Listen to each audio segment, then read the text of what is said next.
Maravilha. O irmão Josué Carvalho está acompanhado de sua esposa, nossa irmã Maria Socorro Carvalho, sua esposa. Que bênção.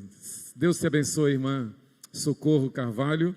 Ele também trouxe os CDs e pendrives. Estão ali à mesa. Os irmãos, após o culto, passem lá e adquiram este material do nosso amado irmão Josué Carvalho. Graças a Deus. Irmãos, vamos abrir o texto sagrado, a palavra de Deus, em Romanos capítulo 6. Romanos capítulo 6, os versos de 1 a 14.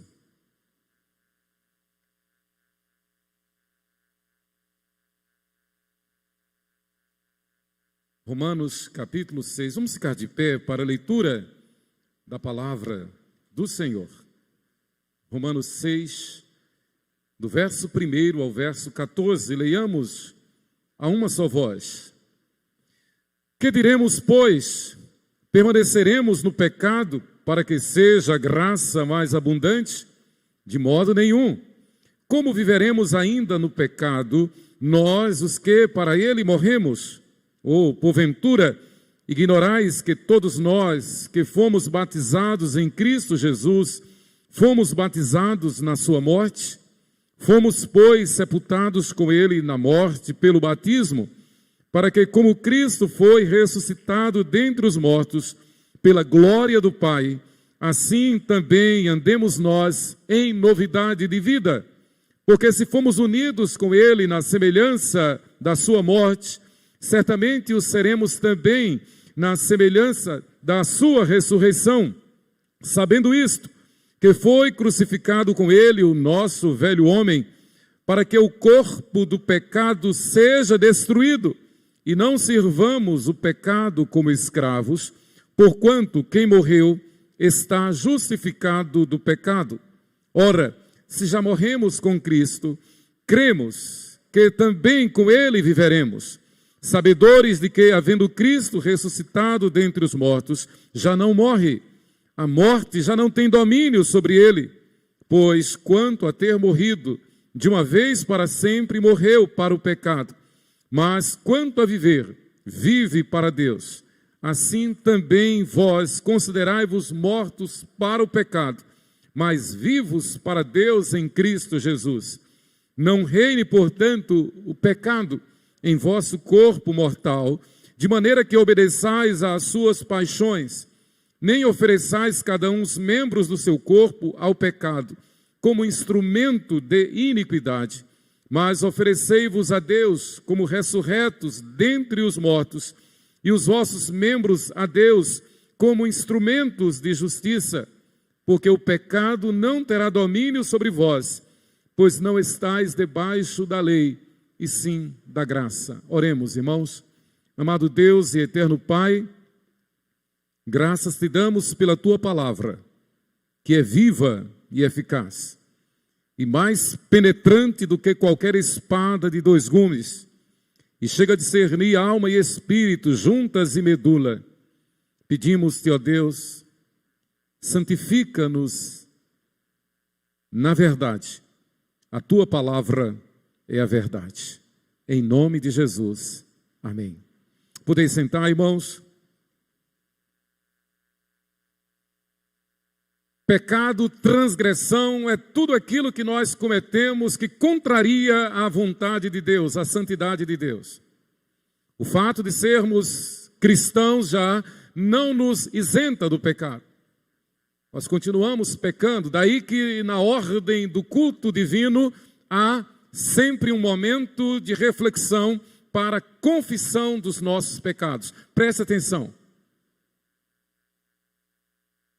Tanto faz o adultério, tanto faz a prostituição, tanto faz o assassínio, como um olhar impuro, como uma palavra maldita, como um gesto rude, de rebeldia, de desobediência, como uma agressão, mesmo entre nós, mesmo na vida conjugal. E nós temos que vigiar E nós temos que nos policiar, porque muitas vezes com a palavra nós estamos ferindo e até matando alguém. Isso acontece entre os cônjuges, isso acontece entre irmãos, entre pais e filhos, dos filhos para com os pais, isso acontece na igreja. Às vezes o irmão, a irmã, na melhor das intenções de querer fazer um trabalho e no ímpeto age de forma grosseira. A gente tem que vigiar muito, por exemplo, nesse tempo de redes sociais, há palavras que não se devem ser enviadas simplesmente pelo WhatsApp. Há palavras que só devem ser ditas olhando nos olhos e com muito amor e com muita misericórdia. Há recados que têm que ser ditos face a face, olhando no olho. Quero ver o que você diz.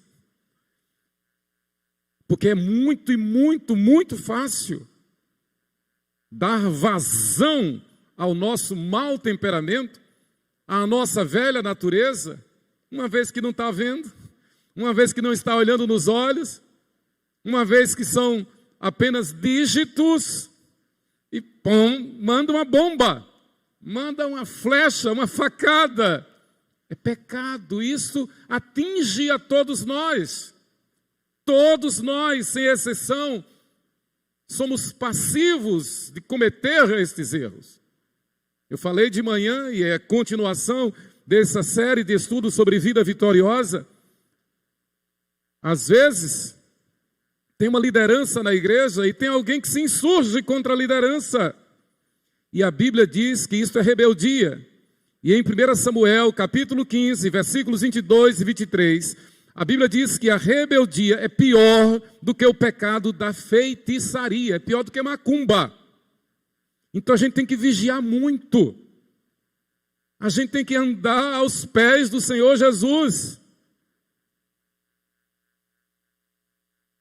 Normalmente o crente cai no pecado, se não cai no pecado da prostituição, do adultério, cai no pecado da rebelião, da rebeldia, da desobediência, da intriga, da fofoca, do maltrato de uns para com os outros, do desprezo. A Bíblia diz que tudo deve ser feito com decência e ordem, e que cada um deve considerar os outros superiores a si mesmos. A gente vê acontecer isso nos ministérios da igreja. Nos ministérios da igreja. Preste atenção, muitas vezes acontece. E a Bíblia nos ensina que Deus nos chamou para sermos santos. E essa santidade, Deus requer que ela seja manifestada no trato de uns para com os outros, nos relacionamentos. Nós somos o corpo de Cristo. Nós somos membros uns dos outros. Queridos, a vida vitoriosa implica em confiar em Deus somente. E pensando nesse texto de Paulo, eu me lembrei do testemunho de Santo Agostinho. Em Santo Agostinho nós vemos de forma bastante clara a luta do homem em busca de salvação. Santo Agostinho é considerado um dos gênios da humanidade. Depois do apóstolo Paulo, é reconhecido como o maior teólogo da igreja. Na verdade, nós dizemos, os maiores teólogos da igreja, depois de Jesus Cristo, obviamente, são o apóstolo Paulo, Agostinho e João Calvino. Calvino bebeu na fonte de Agostinho. Martinho Lutero, o grande reformador, cuja Bíblia comentada por ele, eu tenho a honra de tê-la aqui em minhas mãos. Martinho Lutero bebeu na fonte de Santo Agostinho.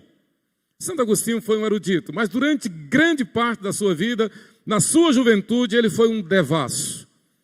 Como ele mesmo diz na sua biografia, ele foi um homem sensual, foi um devasso, foi um homem dado à prostituição, à lascívia.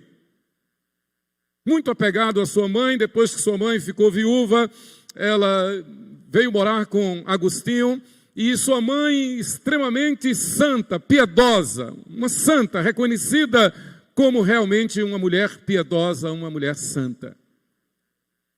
E um dos clássicos da história está relacionado justamente com a vida de oração de Mônica. Mônica orou a vida toda por seu filho Agostinho.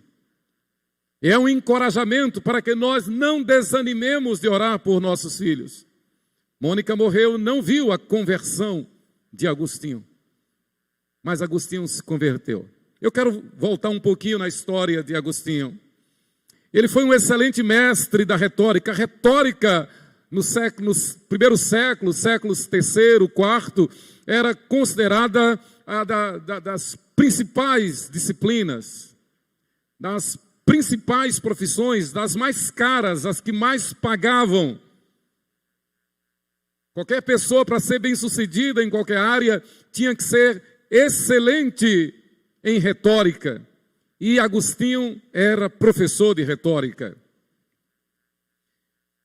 Ele viveu aflito a vida toda por causa da sua tendência à sensualidade. E então ele se empolgou com a doutrina, a heresia do maniqueísmo.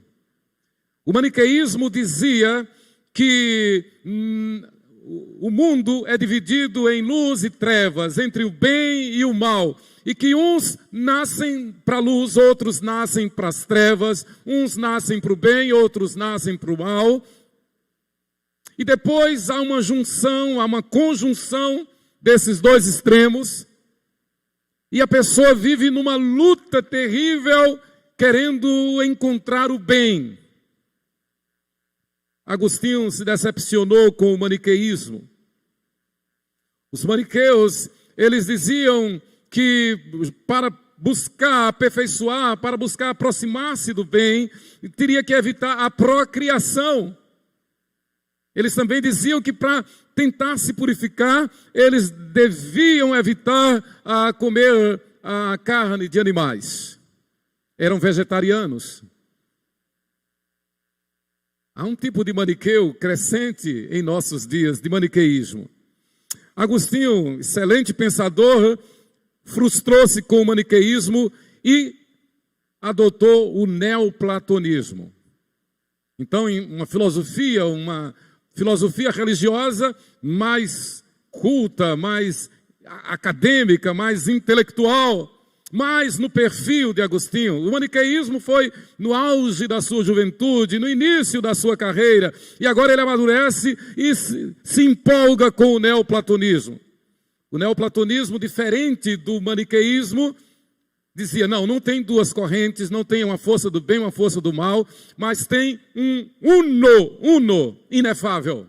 Um uno inefável.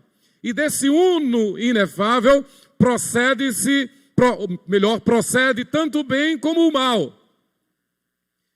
E resumindo, o neoplatonismo dizia, o uno inefável é como uma pedra que é lançada numa piscina. E você já viu quando a gente lança uma pedra num tanque, numa piscina, faz bolhas, faz ondas circundantes, e essas ondas vão aumentando, e ao tempo em que se distancia do lugar onde a pedra caiu. Então o neoplatonismo dizia, o bem está em ficar mais próximo do uno inefável. Embora a natureza humana tenda a afastar-se do centro, onde está o uno inefável. E é como aqueles círculos que a pedra faz quando cai numa piscina. Então havia uma luta terrível, ainda existe hoje, no chamado racionalismo cristão. Há muitas seitas cristãs, evangélicas, por exemplo, que diz, nós podemos parar de pecar. Nós podemos chegar a um estágio tal que não pecamos mais. Isso é uma espécie de neoplatonismo. Ou seja, uma afronta contra o cristianismo, uma impossibilidade. O neoplatonismo dizia, se você for bom, você vai ficar no centro do uno inefável. E se você estiver próximo do uno inefável, você vai ser do bem. Veja que não há sacrifício, não há arrependimento, não há necessidade do Messias, do Cristo. É o homem como centro, é o velho e sempre atual humanismo ou secularismo.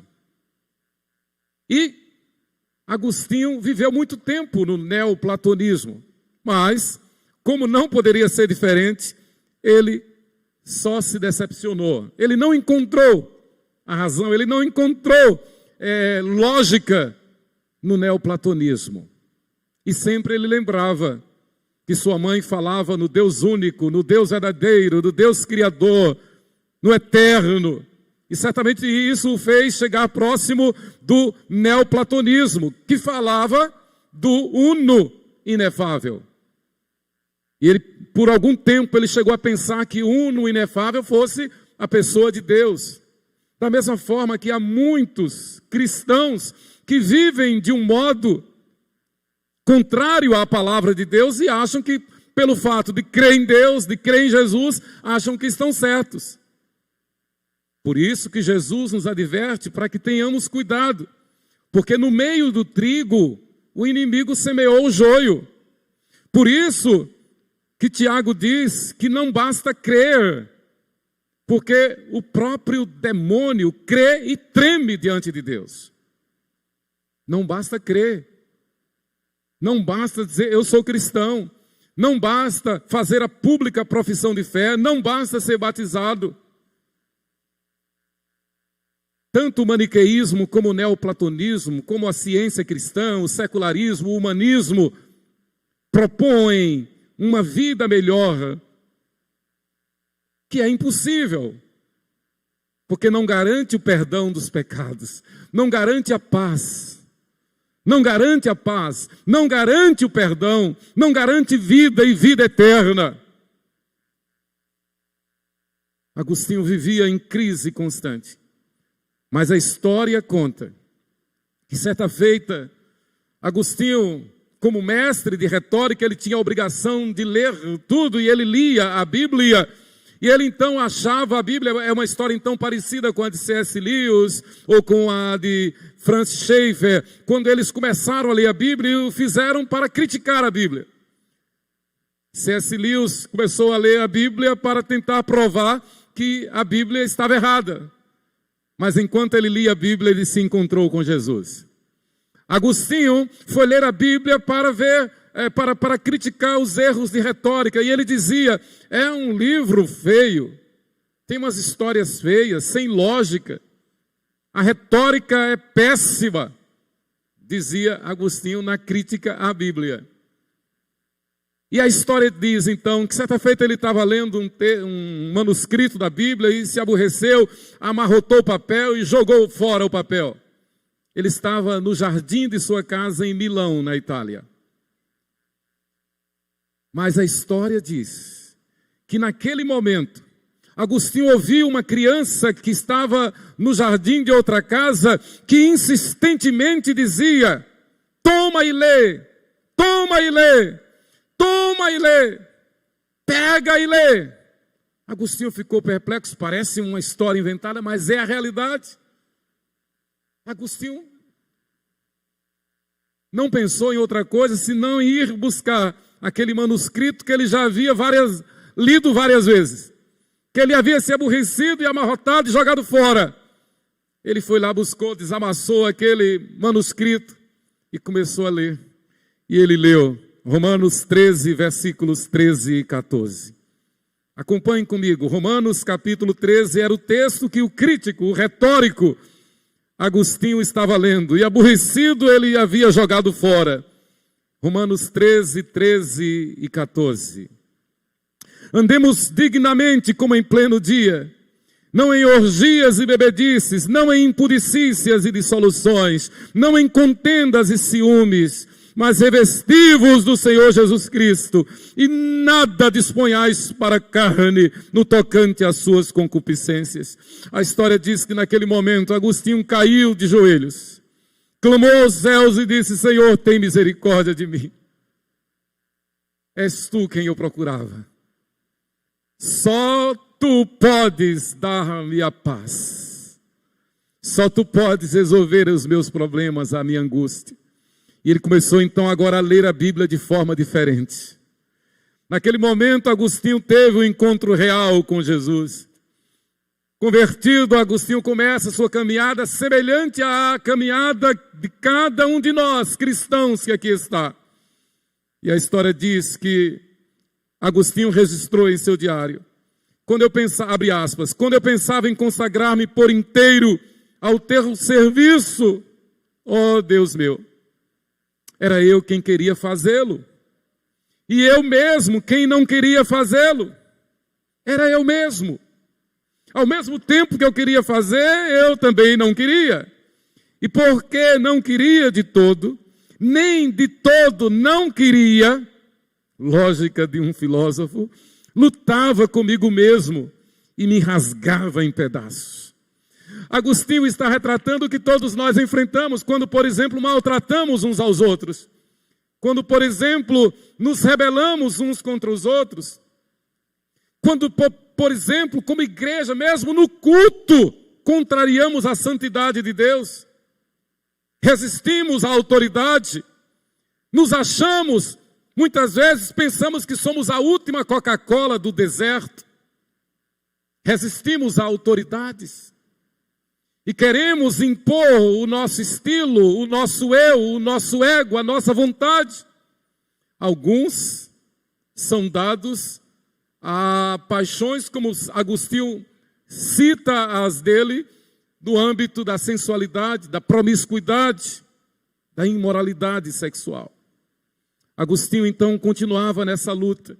E mesmo convertido, uma das suas orações mais frequentes que ele fizera foi: Senhor, dá-me castidade e continência. Ele sabia da sua fraqueza, ele sabia da sua vulnerabilidade nesta área.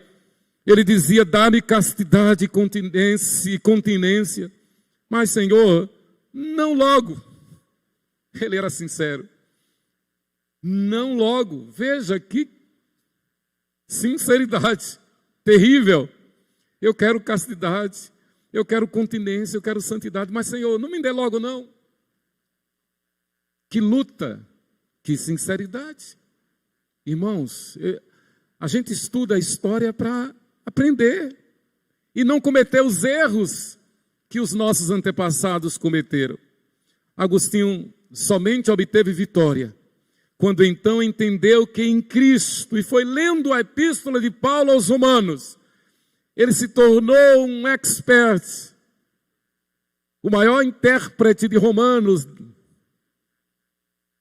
quem melhor entendeu depois do apóstolo Paulo, o que Paulo escreveu pelo Espírito Santo. Então, ele entendeu que o homem carnal morreu, e em Cristo ressuscitou, nasceu uma nova criatura, e que Cristo, na sua ressurreição, Ele nos enche de plenitude de paz.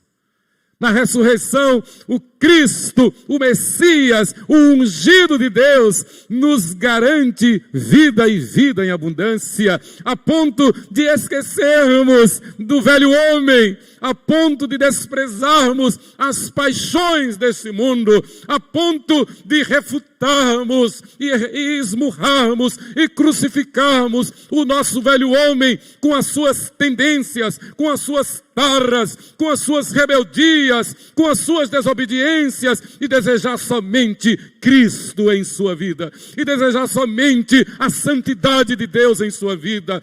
Que testemunho tremendo e urgente e necessário e atual de Agostinho, numa época em que o ego é exaltado, é cultuado, é idolatrado, o eu, o homem, o ser. Que o nosso velho homem seja crucificado, que o nosso eu seja morto. Aliás, já foi em Cristo, é o que Paulo está dizendo aqui em Romanos capítulo 6. Queridos, O Senhor Deus promete a vitória a todos quantos nele confiam e obedecem. E a vida da igreja é essa. O Senhor chama um povo para ser mais do que vencedor. O Senhor chama um povo para ser vitorioso. Não com vitórias meramente, aliás, não com vitórias egoístas. Não com vitórias carnais, humanistas. Mas vitória espiritual. Vitória em Cristo. Vitória em santidade. Vitória em vida abundante diante de Deus, vitória em novidade de vida, vitória em reconhecer que o nosso eu foi crucificado em Cristo, vitória em ter a consciência tranquila de que diante do chamado do Mestre, diante do chamado do Cristo, nós negamos a nós mesmos, abrimos mão de nós mesmos. O Espírito Santo então nos mostra que o pecado não terá domínio sobre nós, pois nós não estamos mais debaixo da lei, e sim da graça. Romanos 6, versículo 14. O Espírito Santo então nos mostra que a vitória completa acontece quando nós andamos nele, como diz Paulo, andai em Cristo, andai nele, andai no Espírito, enchei-vos do Espírito. A Bíblia diz que o poder se aperfeiçoa na fraqueza.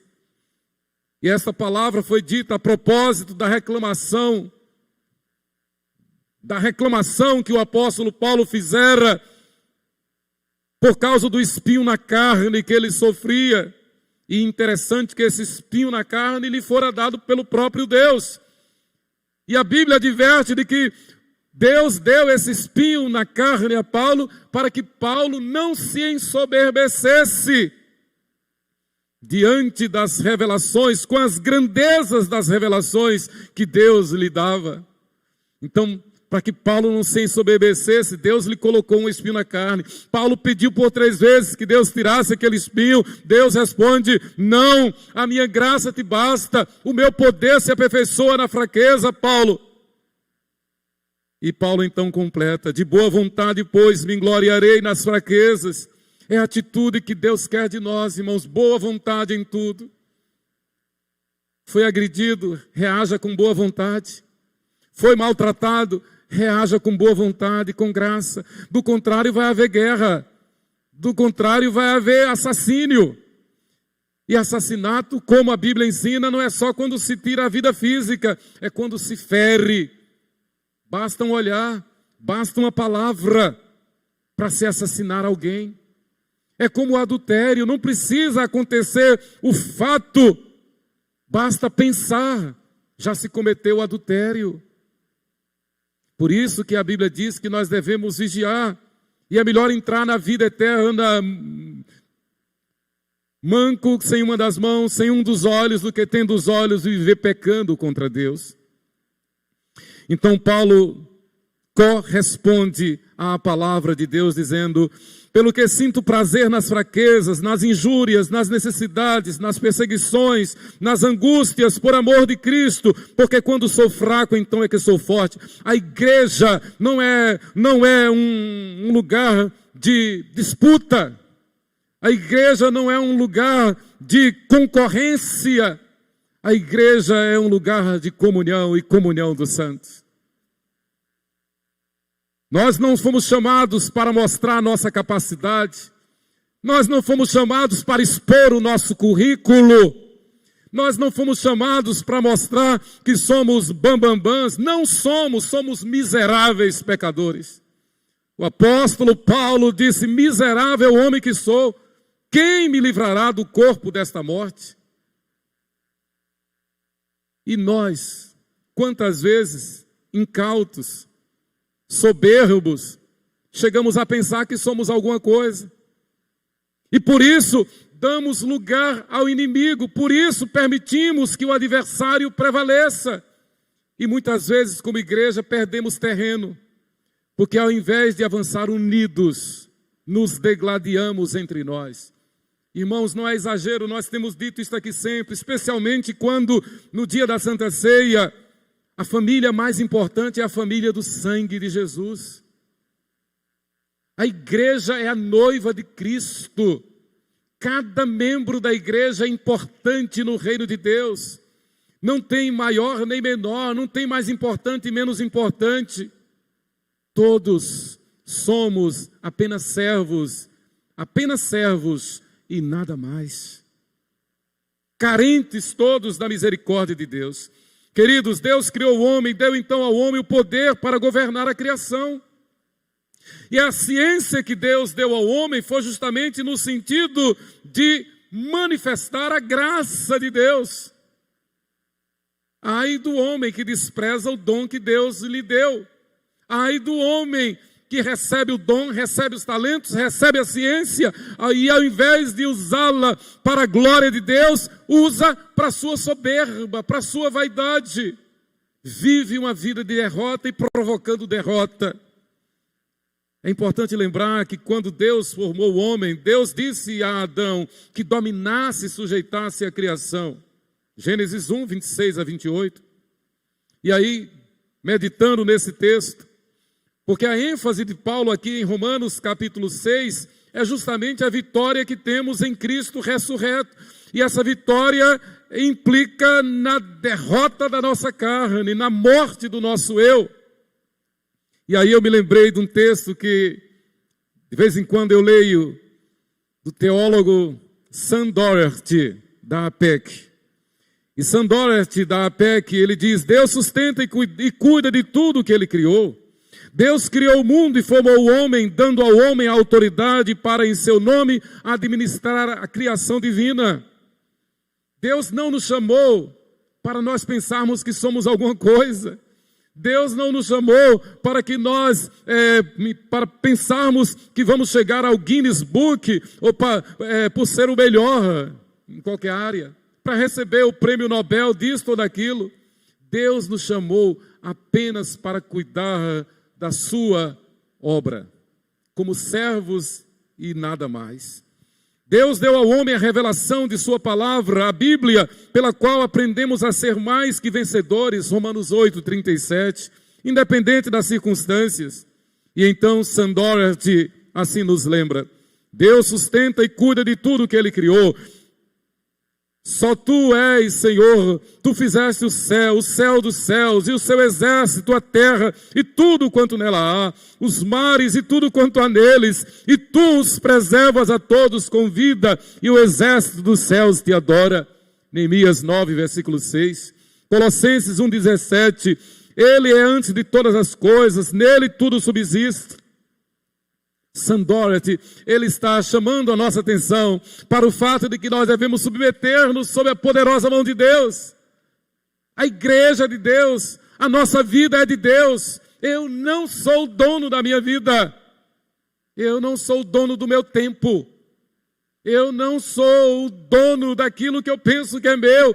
Tudo é emprestado por Deus. Eu sou apenas um mordomo. Até os nossos filhos, a Bíblia diz que não são nossos. Eles são herança do Senhor. Eles são de Deus. Eles pertencem a Deus e graças a Deus por isso. Nós somos apenas mordomos de Deus para cuidar dos filhos que Ele nos emprestou. Os nossos filhos são de Deus e não tem coisa melhor. Não tem expressão, não tem dádiva melhor para nós de saber que os nossos filhos são de Deus. Louvado seja Deus. Ora, se os nossos filhos não são nossos, que dirá o carro, a casa, o sapato, a roupa? Nós não somos donos de nada. Nós somos apenas servos. E devemos nos contentar nisso. O problema do homem no pecado, assim como nós ressaltamos aqui na vida de Agostinho, o problema do homem no pecado é que o homem pensa que de alguma forma ele tem a solução, e ele pode ir para qualquer heresia, qualquer filosofia, qualquer religião, ele nunca vai se encontrar. Como disse Agostinho, a minha alma não descansa, senão em Ti somente. E no coração do homem há um vazio que só Deus pode preencher. Agostinho descobriu isto. Saulo de Tarso descobriu isso, quando Jesus tocou nos seus olhos, cegou, derrubou no chão. E lhe disse: Saulo, Saulo, por que me persegues? E então Saulo, tocado pelo poder da palavra de Deus, ergue-se e com o mesmo cego fala para o Senhor: quem és tu, Senhor?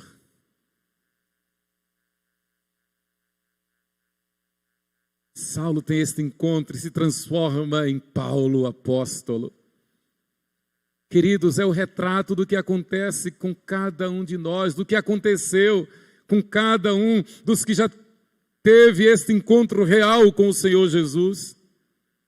Em Hebreus capítulo 1, versículos 3 e 4, o escritor sagrado diz: Ele, Cristo, que é o resplendor da glória e a expressão exata do seu ser, sustentando todas as coisas pela palavra do seu poder, depois de ter feito a purificação dos pecados, assentou-se à direita da majestade nas alturas, tendo se tornado tão superior aos anjos, quanto herdou mais excelente nome do que eles. A Bíblia toda aponta para Jesus Cristo, a nossa única esperança. A Bíblia toda nos mostra que o Senhor nos chamou para sermos seus servos na razão direta da nossa obediência a Cristo, na razão direta da nossa submissão a Cristo, do entendimento que temos da morte e ressurreição de Cristo em nosso lugar, para que andemos em novidade de vida, para que vivamos como novas criaturas, para que vivamos cheios do Espírito Santo. Em Cristo Jesus, a igreja tem essa autoridade que lhe é delegada, com o propósito de viver em total dependência e confiança de Deus. Eu não venho à igreja porque eu sou pastor, você não vem porque é diácono, você não vem porque é diácono que está em plantão. Eu sou diácono, estou de plantão. Eu sou presbítero, estou de plantão. Eu sou coralista e o coral vai cantar, eu venho. Se é assim, você é apenas um maniqueu. É apenas mais um neoplatônico. Aliás, nós temos dito isto reiteradas vezes deste púlpito. Nós não estamos aqui para dar satisfação a A ou B. Nós estamos aqui porque o Espírito Santo é o nosso maestro. Ele é quem nos constrange. Ele é quem dirige, Ele é quem manifesta a glória de Deus, Ele é quem nos revela a palavra de Deus, é Ele quem nos santifica, é dele que nós necessitamos mais do que tudo nesta vida. Nada que nós temos é nosso, tudo é emprestado por Deus. Agora imagine o nosso ser interior, o nosso espírito, a nossa alma. Se nós não entendermos que o nosso espírito, que a nossa alma foi lavado e redimido no sangue de Jesus, nós vamos viver uma vida de perda, uma vida de derrota, uma vida de pecado. E é impossível ao homem não pecar. Aquilo que dizem que é possível ao homem chegar a um estágio tal, ao crente, ao cristão, chegar a um estágio tal de perfeição e aqui na terra e que não mais peca, isso é uma heresia do inferno. E tem muitos cristãos pensando isso. Na mesma linha de raciocínio dessa teologia da prosperidade, é a teologia da prosperidade que ensina isso, nessa mesma linha disse também que é possível o cristão chegar a um estágio tal que ele pode determinar determinadas coisas, determinar atitudes. Por exemplo, você pode determinar não ficar doente. E se por acaso a doença chegar, você pode determinar que ela vai sair. O problema é que você adoece. Uma vez, eu era pastor na 13 de maio, e uma grande pregadora ainda continua pregando, solteira. Ela fez conferências no Constâncio Vieira, no ginásio de esporte Constâncio Vieira. Foram 3 dias de conferência. E num dos dias ela disse, ela chamou os pastores que fossem para o palanque, e os pastores foram. E à medida que os pastores iam chegando, ela disse: aqueles que são batizados com o Espírito Santo, fiquem à minha direita. Os que não são batizados com o Espírito Santo, fiquem à esquerda. Como eu entendi o propósito da coisa, eu dei meia volta e voltei para o meu lugar. Porque isso não condiz com a verdade bíblica. O pior é que ela não parou aí. Ela disse: eu estou aqui Resumindo a história, para determinar que nenhuma doença vai te alcançar. Mas eu olhei e eu percebi que ela usava óculos. Então, se ela estava usando óculos, era sinal de que havia algum problema oftalmológico. Então, se naquele momento, quando ela fez a seleção entre os batizados e os não batizados, eu voltei para o meu lugar na arquibancada, quando ela disse isso, que determinava que ninguém ficasse doente, ela usando óculos, aí eu me levantei e vim embora. Eu saí. Mas há gente que ainda hoje, olha, isso tem mais de 30 anos, mas ainda tem gente hoje que pensa assim. Ainda tem tais pregadores que falam isso. Ainda tem tais igrejas que dizem isso. Eu não peco mais, eu parei de pecar, cheguei ao estágio da perfeição. A Bíblia diz que aquele que não peca é mentiroso. Aquele que diz que não peca é mentiroso. Se insurge contra Deus. E a Bíblia diz que no mundo nós teremos aflições. E a Bíblia diz que nós devemos nos contentar, mesmo se enfrentarmos enfermidades, claro. A Bíblia diz que nós devemos nos contentar, mesmo em face da própria morte. O Senhor deu, o Senhor tomou, bendito seja o nome do Senhor. Há pouco eu li o texto em que Paulo relata que sofria com um espinho na carne. Ontem, no nosso estudo com Alain, a gente tratava de uma das enfermidades que a história mostra e que Paulo retrata na Bíblia, que ele sofria de um problema oftalmológico. E, no entanto, Paulo foi este gigante da fé, o maior de todos os apóstolos.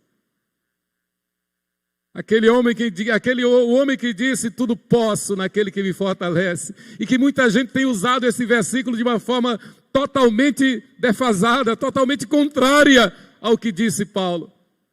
Muita gente usa esse versículo de forma soberba, arrogante, presunçosa, carnal. Tudo posso, sai da frente, eu sou o tal, eu sou o diácono, eu sou o pastor, eu sou a melhor voz do coral, eu entendo disso, eu entendo daquilo. Quem é você?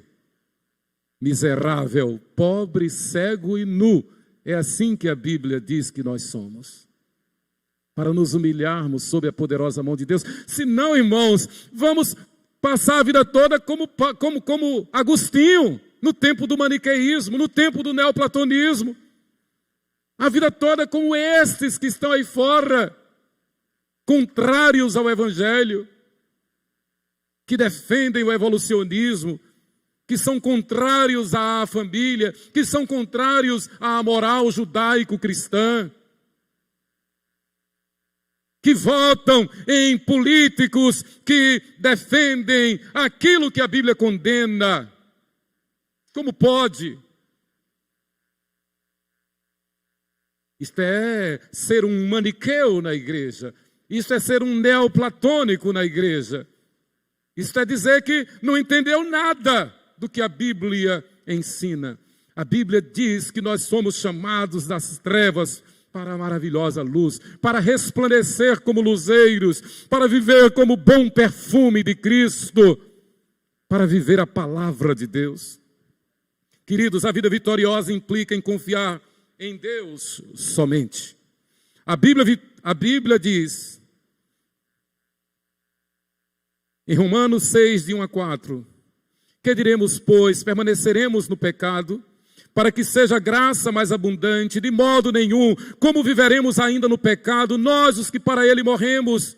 Então toda vez que nós sofremos a tentação de agir na carne, temos que nos lembrar disso. Eu já morri para o pecado, eu não sou nada, eu sou apenas um servo, eu sou apenas um vaso nas mãos do oleiro, que deve ser quebrado e remodelado e transformado num vaso novo. Aí Paulo acrescenta, ou porventura ignorais que todos nós somos batizados em Cristo Jesus, fomos batizados na sua morte, fomos, pois, sepultados com ele na morte pelo batismo, para que, como Cristo foi ressuscitado dentre os mortos, e pela glória do Pai, assim andemos nós em novidade de vida. A vida vitoriosa implica em confiar em Deus, e confiar que o nosso velho homem morreu com Cristo. Está aí, Romanos 6, de 1 a 4. Mas em segundo lugar, a vida vitoriosa implica em confiar em Deus. E esse confiar significa que ressuscitamos com Cristo. Eu confio em Deus porque eu já morri com Cristo. Eu confio em Deus porque eu já ressuscitei com Cristo.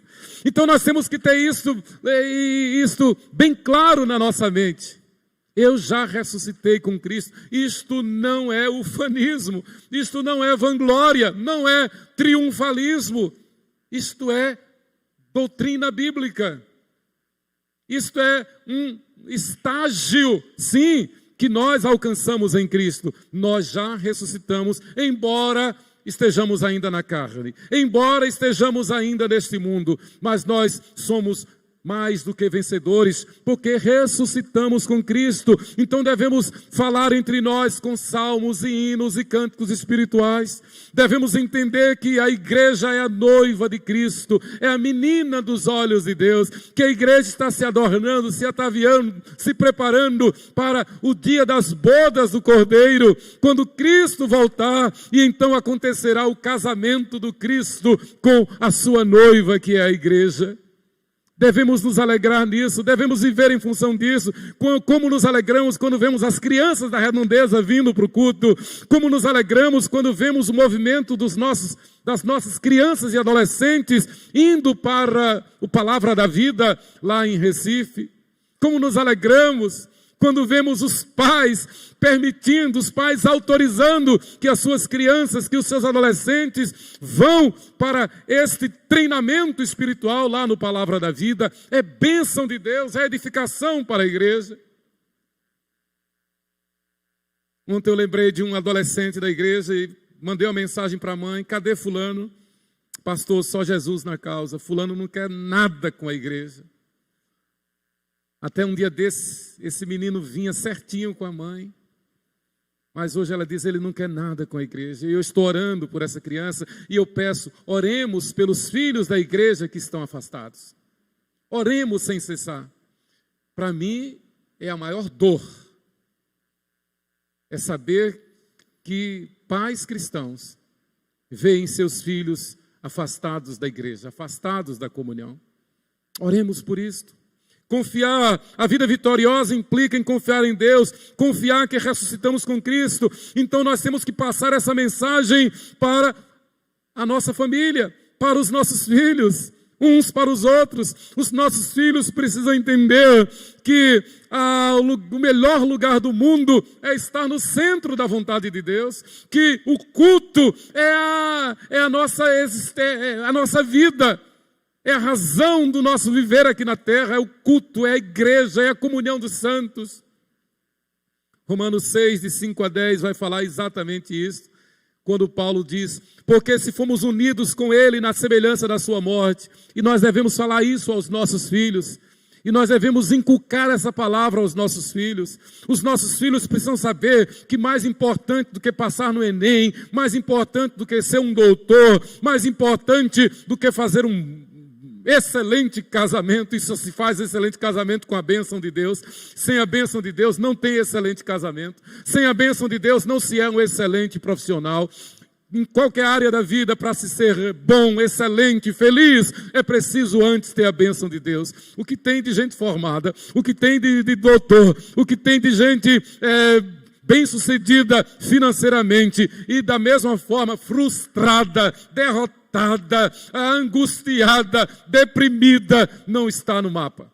É demais. As pessoas estão cada vez mais frustradas, cada vez mais derrotadas, cada vez mais sem sentido de viver. Exatamente porque, assim como Agostinho no passado, não conhece Jesus ressuscitado. Paulo então diz aqui, Romanos 6, versículo 6, sabendo isto, que foi crucificado com ele o nosso velho homem, para que o corpo do pecado seja destruído, e não sirvamos o pecado como escravos, porquanto quem morreu está justificado do pecado. Ora, se já morremos com Cristo, cremos que também com ele viveremos, sabedores de que, havendo Cristo ressuscitado dentre os mortos, já não morre, a morte já não tem domínio sobre ele. Pois quanto a ter morrido, de uma vez para sempre morreu para o pecado, mas quanto a viver, vive para Deus. Ai, as pessoas precisam ver que nós cremos nessa palavra. E eu estou falando para a igreja.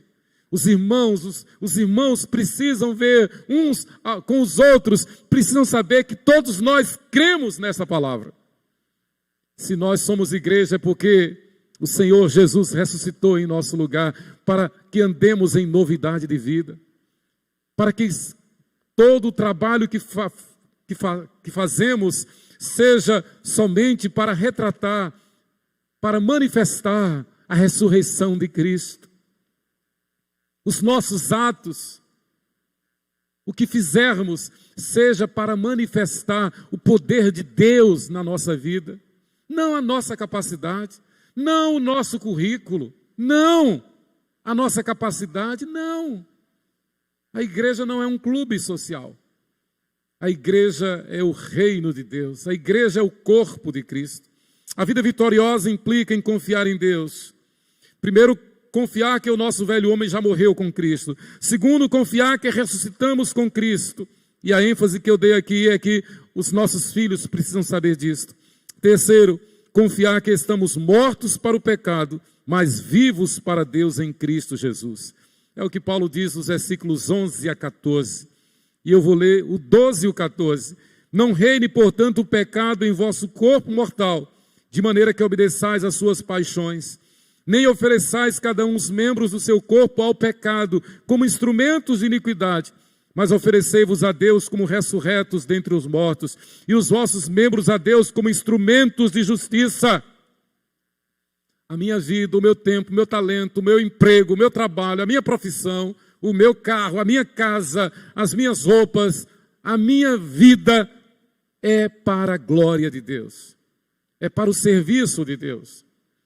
A igreja, ela não se restringe ao templo, a igreja somos nós. A igreja está dentro do nosso carro, a igreja está dentro do nosso quarto, a igreja está dentro da nossa casa, a igreja está na nossa sala de trabalho, a igreja está no nosso lazer, a igreja está onde nós estamos.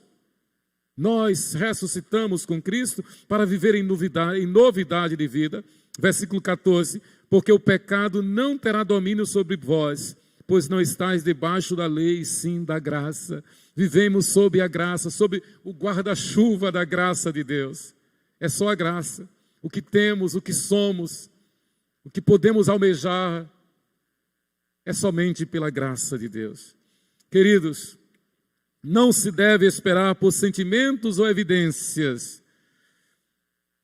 Viver pela fé significa crer naquilo que Deus diz e agir de acordo com essa crença.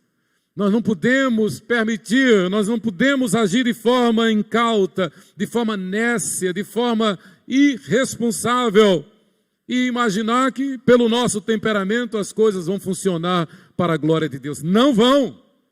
Nós temos que crucificar o nosso velho homem, nós temos que viver na dependência de que ressuscitamos com Cristo, nós temos que viver na convicção de que estamos mortos para o pecado. E se eu estou morto para o pecado, eu tenho que sofrer. O nosso reitor no seminário, o reverendo Francisco Leonardo, ele sempre, ele perguntava, e nós, naquela calorice de seminarista, muitas vezes achávamos que ele estava caducando, mas como era necessário ouvir essa palavra. Ele perguntava sempre, quantos quilos suporta um cadáver? Quantos quilos suporta um cadáver? E por que o reitor pergunta tanto isso? Depois nós vamos entender. Porque no ministério, no pastorado, né, Lucas? No pastorado, quantas bombas nós temos que desarmar? Quantos problemas nós temos que enfrentar? Quantos desaforos nós temos que suportar? Quantas agressões nós temos que suportar? Muitas vezes o irmãozinho trata o pastor como se o pastor fosse um Zé Ninguém, fosse um moleque. Aí eu me lembro daquelas palavras que 40 anos atrás eu ouvia do meu reitor. Quantos quilos suporta um cadáver? Significa que nós não devemos agir na carne, mas agir com misericórdia e graça, sem perder a autoridade. Porque se perder a autoridade, perde o respeito. A igreja não é lugar de disputa, não é um ringue, não é lugar de competição. A igreja é lugar de comunhão no Espírito Santo. Agostinho entendeu o Evangelho justamente quando leu as palavras do apóstolo Paulo. E aí foi quando ele teve o encontro com Jesus. Não no maniqueísmo, não no neoplatonismo, não na teologia da prosperidade, não no secularismo, não no humanismo, não! Em nada deste mundo. Mas quando ele leu, andemos dignamente como em pleno dia, não em orgias e bebedices, não em impudicícias e dissoluções, não em contendas e ciúmes, mas revesti-vos do Senhor Jesus Cristo, e nada disponhais para a carne no tocante às suas concupiscências. Concupiscência é sedução. Concupiscência é o instinto, é o sentimento, é o desejo de satisfazer a carne. E eu quero terminar com essa ilustração. Repito, eu vejo muitos irmãos citando palavras maravilhosas, verdadeiras, tremendas, poderosas, dos grandes pregadores. Mas deviam ouvir e atender tudo que os grandes pregadores estão dizendo. Não tem graça nenhuma, por exemplo, numa festa de crente, servir bebida alcoólica. E vir com a desculpa de que não, eu servi bebida alcoólica porque tem uns amigos que não são crentes e senão eles iam ficar tristinhos. Antes importa obedecer a Deus do que aos homens. Pastor Lucas, das maiores frustrações do ministério é quando a gente celebra um casamento. Pede a bênção de Deus sobre o casamento. Aí vai para a recepção. E lá na recepção, cerveja, uísque, todo tipo de bebida alcoólica. Aí isso é radicalismo? É sim. A Bíblia diz que Deus nos chamou para ser santos. Para nada dispor para a carne no tocante às suas concupiscências. Aí o crente casa no templo, é membro da igreja, casa no templo, pede a bênção de Deus, chega na festa, tome cerveja, tome uísque, tome todo tipo de bebida alcoólica. Repito, e quando a gente questiona, não é porque tem uns amigos que eles gostam, eles disseram que só viriam se tivesse bebida. Muito bem, receba os amigos e despreze a Deus. Não devia ter pedido a bênção de Deus. Casamento, festa de crente, é festa de crente. A vida de crente é vida de testemunho. Nada deve dispor no tocante às concupiscências. Andemos dignamente como em pleno dia, revestidos do Senhor Jesus Cristo. Esta é a vitória que vence o mundo, a nossa fé. Que Deus tenha misericórdia de nós. Amém. Ministério do Louvor.